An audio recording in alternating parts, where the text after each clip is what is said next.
दैनिक आहार है वचन का प्यारा उपहार। रोज का है ये आत्मा का पोषण संसार। हर शब्द में छुपी है ईश्वर की पुकार। आओ सुनो समझो जीवन में लाओ प्यार।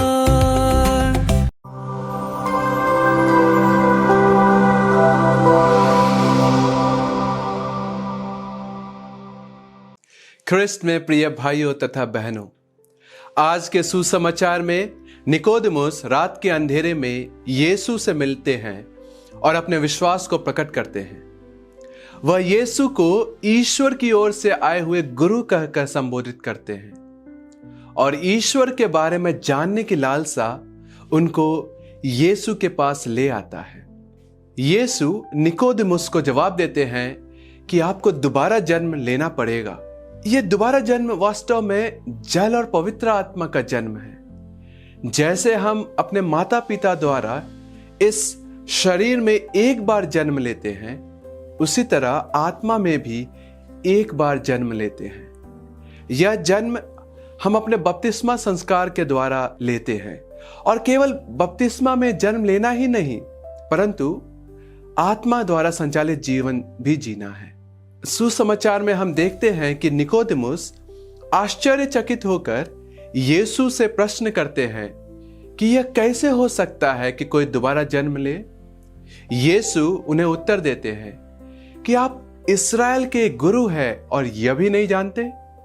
ऐसा प्रतीत होता है कि यीशु निकोदेमुस को शर्मिंदा कर रहे हैं और कठोरता से पेश आ रहे हैं, परंतु वास्तव में यीशु निकोदेमुस को नम्र बना रहे हैं। विनम्रता ईश्वर के राज्य में प्रवेश करने का और उसके अनुसार जीने का पहला मार्ग है। संत अगस्तिन कहते हैं कि विनम्रता अन्य सभी सद्गुणों की नींव है। विनम्रता के द्वारा ही हम ईश्वर को अपने पिता स्वीकार करते हैं और उनसे सभी वरदान मांगते हैं, विशेष रूप से पवित्र आत्मा को। आज के पहले पाठ में हम पढ़ते हैं कि प्रथम विश्वासी का समुदाय आत्मा द्वारा प्रेरित जीवन जीते थे। वे मिलजुल कर एक दूसरे की सेवा करते हुए अपना जीवन बिताते थे। वह आत्मा द्वारा नियंत्रित जीवन जीते थे। दोबारा जन्म लेने का मतलब है पवित्र आत्मा द्वारा जीवन जीना और उसका फल उत्पन्न करना, दूसरों के साथ मिलजुल कर रहना और निस्वार्थ भाव से एक दूसरे की देखभाल करना।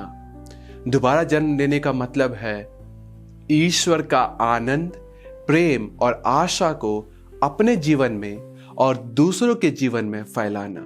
प्रिय भाइयों तथा बहनों, हम पास्का पर्व के दूसरे सप्ताह में हैं। आइए हम अपनी जिंदगी पर गौर करें कि हम अपना जीवन किस तरह जी रहे हैं। आइए हम आत्मा द्वारा संचालित जीवन जीने की कृपा ईश्वर से मांगे।